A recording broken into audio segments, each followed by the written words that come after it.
Fondée en 1957, l'université Cheikh Anta Diop de Dakar fait partie des plus anciennes universités d'Afrique et certaines de ses structures comme la faculté de médecine, qui existe depuis 1918, est plus que centenaire. L'université entretient un partenariat extraordinaire avec la Chine. Tout le monde connaît ce que l'internationalisation représente dans la vie des universités. Donc nous sommes une université ouverte au monde. Et le partenariat avec la Chine est un partenariat qui est ancien et qui se développe de jour en jour. L'une de ces manifestations les plus éclatantes, c'est l'Institut Confucius, qui a été érigé ici depuis 2013 et qui nous vaut beaucoup de satisfaction. Mais de plus en plus, ce qu'on fait avec l'Institut Confucius dépasse la langue et la culture. On fait de la formation professionnelle. L'Institut Confucius est devenu l'instrument par lequel les entreprises chinoises qui sont ici viennent interagir avec nos étudiants pour mieux nous aider à cibler nos formations professionnelles. Donc avec l'Institut Confucius, on fait de la formation dans l'agriculture, le pétrole et le gaz, et ainsi de suite. Donc cet institut qui a été créé en 2013 devient un institut phare dans le dispositif de formation de notre université.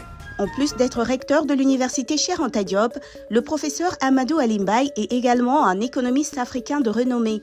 Il s'est beaucoup rendu en Chine et a fait des recherches sur le modèle de développement de ce pays.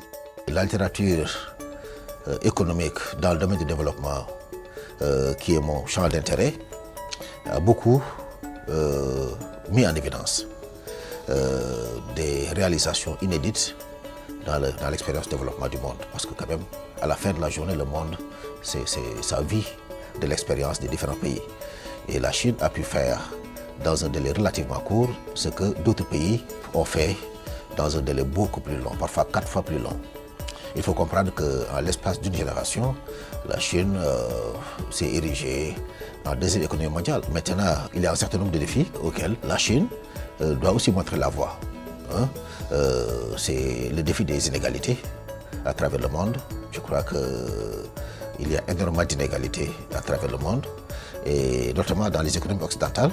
Et j'ai vu que les autorités chinoises prennent cette dimension des inégalités très au sérieux.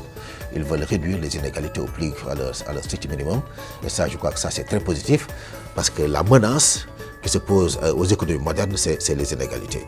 Si vous regardez par exemple le cas des États-Unis, et ce qui explique les remous que vous voyez au niveau de ce pays. Parce que quand un système inégalitaire, quand un système produit des exclus, il y a un risque systémique pour la survie de ce système.